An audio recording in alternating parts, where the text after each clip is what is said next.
주님을 바꾸지 않으리. 다른 어떤 은혜 구하지 않으리. 오직 주님만이 내 삶의 도움이시니 주의 얼굴 보기 원한 나 무엇과도 주님을 나 무엇과도 주님을 바꾸지 않으리. 다른 어떤 은혜 구하지 않으리. 오직 주님만이 내 삶의 도움이시니 주의 얼굴 보기 원합니다. 주님 사랑해요.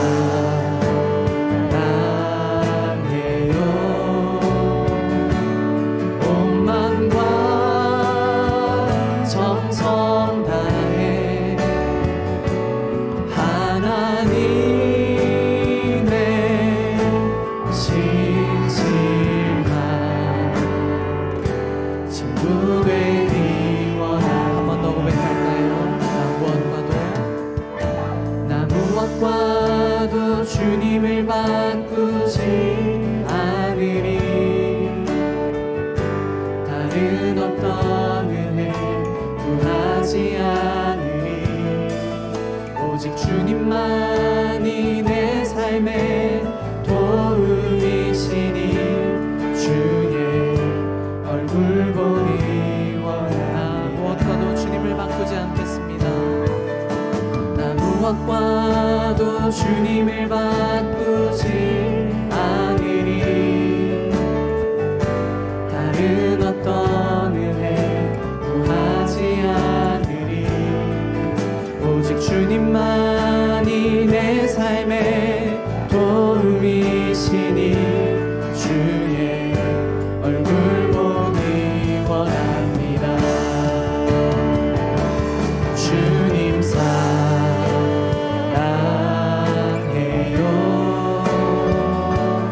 온 마음과 정성 다해 하나님의 신실한 친구 되기. 주님 사랑합니다.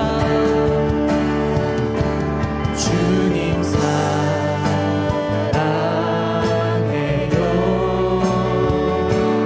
온 마음과 정성 다해 하나님의 신실한 친구 되기. 우리 목소리로 잠잠히 한 번 더 고백합니다. 주님 사랑해요.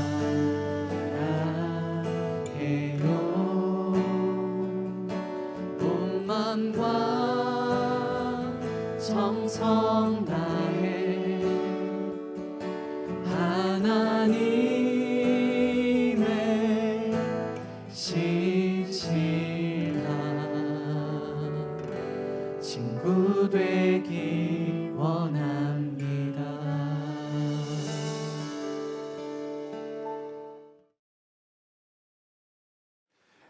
하나님의 뜻이 이 땅 가운데 이루어지는 과정에 저항이 있기 때문에 그렇습니다. 하나님께서 이 땅을, 이 세상을 다스리시는 방식은 하늘에서 뜻이 이루어진 것처럼 땅에서도 이루어지는 것이 하나님의 통치 방식입니다. 하나님의 뜻에는 그분의 생각이 담겨 있고 그분의 계획이 담겨 있고 그분의 의도가 담겨 있습니다. 이것이 실현되어지는 것, 그것이 바로 하나님의 나라입니다. 그래서 제가 하나님의 나라를 구하는 기도, 하나님의 나라를 갈망하는 기도가 왜 하나님의 뜻을 갈망하는 기도와 연결되어 있느냐, 바로 이런 점에서 그 의미가 있습니다. 하나님의 나라가 우리 가운데 온전히 임한다는 것은 그분의 뜻이 우리 삶 가운데, 이 땅 가운데 온전히 이루어진다는 것을 의미하기 때문이죠.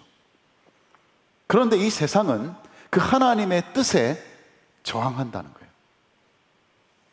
하나님을 떠난 인생이 그렇습니다.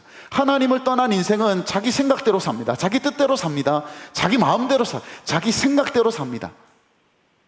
이사야가 표현한 것처럼 각기 제 길로 간 인생, 그것이 바로 하나님을 떠난 인생이에요. 제가 미국에서 발생한 그 사탄교라는 그 사교 집단에 대해서 잠시 이렇게 살펴본 적이 있는데 흥미로운 점이 하나 있었습니다. 여러분 생각에는 사탄교 하면 사탄에 대한 말들이 굉장히 많이 나올 것처럼 예상하시겠지만 제가 들여다보니까요, 의외로 사탄이라는 말을 쓰지 않습니다. 사탄이라는 용어가 별로 등장하지 않아요. 대신 나라는 말이 많이 등장합니다. 자기라는 말이 많이 등장해요. 그러니까 사탄교에서 말하는 천국은 사탄이 다스리는 세상이 아니라 하나님을 몰아낸 세상이에요. 그래서 내가 중심이 된 세상, 그것이 그 사탄교에서 말하는 천국이에요. 아닌 게 아니라 에덴 동산에서 사탄이 아담과 하와를 유혹할 때요, 자기 얘기를 별로 하지 않습니다. 자신에 대해서 소개하지 않아요. 내가 어떤 존재인지, 너희들이 나를 따라야 되는 그런 얘기 전혀 하지 않습니다.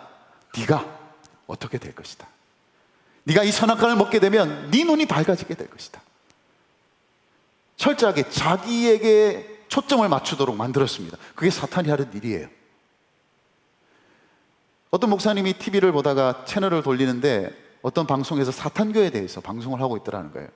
근데 마침 거기에 사탄교의 경전, 그 경전에 대해서 설명하는 그런 내용이 나왔는데, 사탄교에서 말하는 제1계명, 제1계명이 뭔지 아십니까? 너는 오직 사탄만을 숭배하라, 사탄만을 섬기라. 그게 아니에요. 제1계명은 내 뜻대로 될지어다. 네 뜻대로 되는 것이 제일 중요하다는 거예요. 그래서 여러분, 사탄은요, 우리가 생각하듯이 머리에 뿔 달린 존재가 아니에요. 공포영화에 등장하는 그런 단골 손님이 아닙니다. 사탄은요, 철저하게 하나님의 것에 저항합니다. 하나님이 세우신 창조 질서에 저항을 하고요, 예수님을 통해서 임한 하나님의 나라에 저항합니다. 그게 사탄이에요. 그리고 그렇게 저항하는 방식이 뭐냐? 네 뜻대로 하는 거예요. 그래서 여러분, 사탄교회는 사탄이라는 말이 잘 등장하지 않지만 사탄교회야말로 정말 사탄이 무엇인지를 정말 제대로 보여주는 그런 사교 집단이라는 것을 제가 알았습니다. 여러분, 우리가 구원을 받고 하나님의 자녀가 되고 하나님의 백성이 되었다면 이제는 우리가 더 이상 그 길을 가지 않는 겁니다. 어떤 길로? 내 뜻대로 살아가는 인생의 길을 더 이상 걷지 않는 겁니다. 대신 우리는 하나님의 뜻이 이 땅 가운데 이루어지는 그런 인생을 살아간다는 거예요. 예수님께서 마지막 남기신 그 한마디의 말, 다 이루었다. 이것은 하나님의 백성들이 이 땅의 삶을 마치고 마지막으로 남길 수 있어야 되는 한마디 말이에요. 여러분이 주님 앞에 설 때에 마지막으로 남길 수 있는 한마디의 말, 주님, 다 이루었습니다. 그건 여러분이 세상에서 대단한 업적을 이루었다는 뜻이 아닙니다. 세상에서 성공했다는 뜻이 아니에요. 남들이 볼 때는 별 볼 일 없는 삶을 살았을지 몰라도, 남들이 볼 때는 저 삶은 실패한 삶이야, 그렇게 비난할지 몰라도, 우리는 언제든지 그 마지막 순간 앞에서 다 이루었습니다. 제 인생 가운데 주님께서 뜻하셨던 그 모든 일들을 다 이루었습니다 라고 고백할 수 있는 삶이 우리에게 필요하다라는 겁니다. 그런데 문제는 뭐냐면 우리에게도 저항이 있다는 거예요. 아직도 내가 살아있습니다. 아직도 내 뜻이 중요해요. 아직도 내 계획이 중요합니다. 아직도 내 생각이 중요해요. 그래서 복음서를 5개 가지고 있는 그리스도인들이 있습니다. 마태복음, 마가복음, 누가복음, 요한복음, 그리고 내가복음. 마지막 내가복음. 아직도 내가 살아있어요. 아직도 내 뜻이 하나님의 뜻에 저항합니다. 그래서 이 기도가 우리에게 필요합니다. 우리가 이 기도를 배워야 합니다. 뜻이 하늘에서 이루어진 것 같이 땅에서도 이루어지이다. 우리가 고백하게 될 때 그 기도는 어떤 기도냐? 자꾸만 내 뜻이 하나님의 뜻을 저항하게 될 때 그 저항을 이겨내는 기도가 바로 이 기도입니다. 내 뜻이 하나님의 뜻을 저항하게 될 때 오히려 우리가 이렇게 기도함으로 내 뜻에 저항할 수 있도록 내 뜻을 부정할 수 있도록, 그래서 오직 하나님의 뜻이라면 그 뜻에 순종할 수 있도록 우리가 기도하는 것이 우리에게 필요하다는 거예요. 왜 우리는 하나님의 뜻을 갈망하며 기도해야 하는가? 그것은 뜻이 하늘에서 이루어진 것과 그 뜻이 땅에서 이루어지는 것 사이에는 간격이 있기 때문에 그렇습니다. 하늘과 땅은요, 굉장히 상반된 세계예요. 하늘은 하나님의 뜻이 온전히 세워진 세계입니다. 하나님의 뜻이 완벽하게 성립되는 세계예요. 그런데 땅은요, 아직도 하나님의 나라가 온전히 회복되기를 기다리는 세상입니다. 그래서 간격이 있어요. 시간적인 간격이 있습니다. 하나님의 뜻이 이루어지기까지 시간이 걸릴 때가 있어요. 현실적인 간격도 있습니다. 이게 어떻게 하나님의 뜻일까라고 생각할 만한 그런 부정적인 현실이 우리에게 주어질 수 있습니다. 그래서 때로 우리가 하나님의 뜻이, 하늘에서 이루어진 하나님의 뜻이 마치 우리가 사는 땅에서는 감추어진 것처럼 보일 때가 있습니다. 여러분, 하나님이 요셉을 통해서 이루고자 하셨던 뜻이 무엇이겠습니까? 요셉이 미리 애굽에 가서 언약의 자손이죠, 하나님의 백성들을 기근으로부터 보호하기 위해서 요셉을 애굽으로 보내는 것입니다. 그게 하나님의 뜻이에요. 그 애굽에서 자신의 백성들을 보호하는 것이 하나님의 뜻입니다. 그런데 여러분, 그 뜻이 단번에 이루어진 게 아니에요. 시간적인 간격이 있었습니다. 13년이라는 세월이 흘러야 비로소 요셉은 애굽에서 총리가 되어서 하나님의 백성들을 돌볼 수 있는 위치에 올라가게 됩니다. 힘을 가지게 돼요. 그 13년의 세월, 그 시간적인 간격이 있었다는 뜻입니다. 그런데 여러분, 그 13년의 세월은요, 그가 애굽의 총리가 되기 위해서 그 엘리트 코스를 차곡차곡 밟아가던 그런 세월이 아니었습니다. 그 세월은요, 노예로서 보냈던 세월이, 죄수로서 보냈던 세월이에요. 정말 하나님의 그 위대한 뜻을 이루기 위해서 보냄받은 사람의 삶치고는요, 굉장히 거리감이 있는 삶이었습니다. 자기 자신을 구원하기조차도 버거운 삶을 그가 13년을 살았어요. 그런데 결국 그의 인생을 보게 되면 하나님의 뜻이 그의 인생 가운데 이루어집니다. 13년의 세월이 지나서 바로의 왕궁에서 하나님의 뜻이 이루어져요. 요셉도 하늘에서 이루어진 그 뜻을 보지 못하고 살았을 겁니다. 마치 그 뜻이 감추어진 것처럼 보였던 그런 삶을 살아요. 우리는 다 알죠. 우리는 성경을 보면서 요셉을 통한 하나님의 뜻이 이것이었지라고 우리는 알지만 요셉은 몰랐을 거예요. 나중에 그 뜻이 이루어지고 나니 깨닫게 되었던 그 하나님의 뜻. 그래서 나를 이곳에 보내셨구나. 중요한 건 뭡니까? 요셉이 그 과정에서 일어났던 그 간격 있잖아요. 그 시간적인 간격, 그 13년이라는 그 세월과 노예로서, 죄수로서 살았던 그 공간적인 간격, 그 현실적인 간격을 무엇으로 채웠느냐는 거예요. 그게 바로 요셉이 가지고 있었던 믿음이었다는 겁니다. 하나님을 향한 신뢰. 성경은 대놓고 요셉이 믿음을 가졌다고 얘기하지 않습니다. 대놓고 요셉이 하나님을 그렇게 철저하게 신뢰했더라, 그렇게 말하지 않습니다. 그러나 우리는 성경이 그렇게 말씀하지 않아도 충분히 알 수 있습니다. 그런 믿음이 없었다면, 그런 신뢰가 없었다면 어떻게 그 세월을 견뎠겠습니까? 어떻게 그 간격을 감당할 수가 있었겠습니까? 예수님이요, 사람들에게 주목하셨던 것은요, 그들이 믿음이 있는가, 그것을 주목하셨습니다. 우리 주님은 단 한 번도 우리가 가진 소유나 우리가 가진 능력이나 우리가 가진 지위에 주목하신 적이 거들떠 보지도 않으셨습니다. 주님은 언제나 우리의 믿음을 보셨어요. 기적을 일으키실 때마다, 하나님의 뜻을 이 땅 가운데 펼치실 때마다 사람들이 믿음을 가지고 있는지 그것을 보셨습니다. 마치 어떨 때는 주님은 그렇게 말씀하셔요. 이 모든 일이 너희들이 가진 믿음 때문에 일어난 일인 것처럼 말씀하실 때가 굉장히 많았습니다. 그게 무엇을 의미할까요? 하나님이 뜻이 이루어지는 과정 속에서 우리가 보여야 될 반응이 뭐냐? 그것은 바로 믿음이라는 겁니다. 하나님의 뜻은 그렇게 믿음으로 반응을 보이는 사람들을 통해서 이 땅 가운데 그 뜻을 이루어 가신다는 뜻이에요. 하늘에서 이루어진 그 하나님의 뜻이 이 땅 가운데 이루어지는 과정에서 생기는 간격은 바로 믿음으로 채우는데, 그 믿음으로 채우는 기도가 바로 오늘 우리가 배우게 되는 바로 이 기도입니다. 뜻이 하늘에서 이루어진 것 같이 땅에서도 이루어지기를 원합니다. 그것은 원하는 것으로 끝나는 게 아니라 그 속에 믿음이 있어요. 하나님이 가장 적합한 때에 하나님이 가장 선한 방식으로 그 뜻을 이룰 것이라는 것을 믿고 고백하며 드리는 기도, 그것이 바로 오늘 우리가 배우고자 하는 하나님의 뜻이 땅 가운데 이루어지기를 기도하는 바로 기도라는 것입니다. 그래서 여러분, 우리에게 주어진 이 고난을요, 이런 관점에서 풀어야 합니다. 여러분, 고난을 만나면, 힘든 일을 만나면 우리가 당장 기도하게 되겠죠. 이 고난에서 벗어나기를 기도하겠죠. 그런데 여러분, 우리가 정말 힘들고 고난 가운데 있을 때 우리의 기도에 담겨 있어야 되는 기도의 내용이 뭐냐면 바로 이 기도입니다. 뜻이 하늘에서 이루어진 것처럼 땅에서도 이루어지기를 원합니다. 이 고난이라는 간격 가운데서도, 이 간격 안에 발생한 이 고난이라는 상황 속에서도 하나님의 뜻이 이루어지기를 원합니다. 우리의 왕이 되신 하나님 아버지, 이 땅 가운데 오직 하나님의 뜻만이 이루어지기를 원합니다.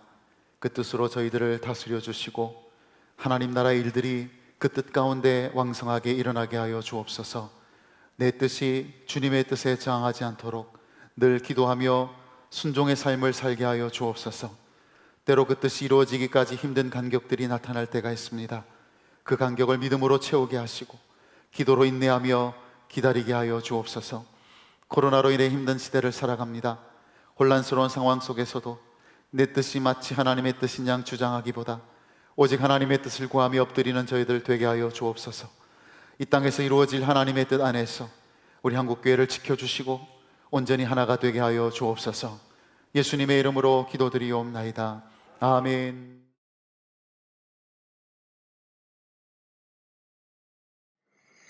우리는 하나님의 뜻을 찾는 데 관심이 많습니다. 무엇인가를 선택하고 결정할 때마다 하나님의 뜻을 구하죠. 직장을 선택할 때, 배우자를 선택할 때 하나님의 뜻이 무엇인지 알고 싶어 합니다.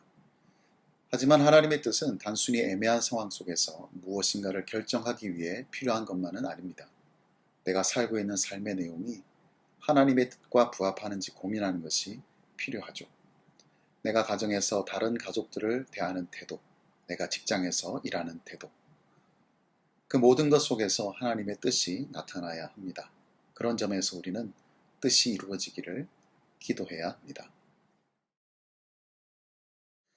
이미 설교를 통해서 말씀드린 것처럼 하나님의 뜻을 구하는 기도는 저항을 이기는 기도, 간격을 채우는 기도여야 합니다. 하나님의 뜻에 자주 저항하는 우리의 모습을 볼 때 우리에게는 하나님의 뜻을 향한 순종이 필요합니다. 그래서 순종할 수 있도록 기도해야 하는 것이죠. 그리고 하나님의 뜻이 이루어지는 과정에서 생길 수 있는 다양한 간격을 채우기 위해서 우리에게는 믿음이 필요합니다. 뜻이 이루어질 때까지 우리는 믿음의 기도를 드려야 하는 것이죠. 그런 점에서 순종은 저항을 이기는 기도를 위해서 필요하고 믿음은 간격을 채우는 기도를 위해서 필요합니다. 고난 속에는 하나님의 뜻이 있습니다. 그래서 제가 종종 여러분에게 하는 말이 있죠. 고난을 낭비하지 말라고요. 힘들어하기만 하지 말라는 것이죠. 힘든 것으로 끝내지 말라는 겁니다. 고난이 낭비되지 않았다는 것은 고난을 통해 하나님의 뜻이 나타났다는 것을 의미합니다. 지금 여러분이 어려움 속에 있다면 그 속에 하나님의 뜻이 있습니다. 지금 당장은 알 수도 없고 이해할 수도 없지만 그 고난을 통해 이루고자 하시는 하나님의 뜻이 있습니다. 여러분에게 이 책을 소개해 드릴까 합니다. 설교 시간에도 언급한 바가 있는 제럴드 시처 목사님의 하나님의 뜻이라는 책입니다. 그가 겪은 고난 중에 발견한 하나님의 뜻이 무엇인지 생각해 보면 좋을 듯합니다. 요즘같이 힘든 때에 더욱 하나님의 뜻을 구하는 기도가 필요합니다. 힘들다고 낙심하거나 좌절하지 말고 하나님의 뜻이 이루어지기를 열망하며 고난을 이겨낼 수 있기를 바랍니다. 하나님의 뜻을 구하는 기도는 하나님의 말씀과 관계가 있습니다. 우리가 하나님의 뜻을 제대로 분별하려면 말씀 묵상의 사람이 되어야 합니다. 하나님의 뜻이 땅에서도 이루어지기를 열망하는 사람은 날마다 그분의 말씀을 붙잡고 기도하는 사람입니다. 그런 사람의 기도는 언제나 말씀의 든든한 기초 위에 있게 되죠. 그렇게 말씀 묵상의 은혜 속에서 하나님의 뜻을 구하고 하나님의 뜻이 이루어지는 것을 경험하게 되는 여러분들이 다 되시기를 바랍니다. 이번 주간에는 하나님의 뜻을 주제로 말씀을 나누었습니다. 우리의 기도가 하나님의 뜻을 갈망하는 기도가 되기를 바랍니다. 오늘부터 추석 명절이 시작됩니다. 함께하는 가족들에게 다양한 환경 속에서 오직 하나님의 선하신 뜻만이 나타날 수 있기를 주님의 이름으로 축복합니다.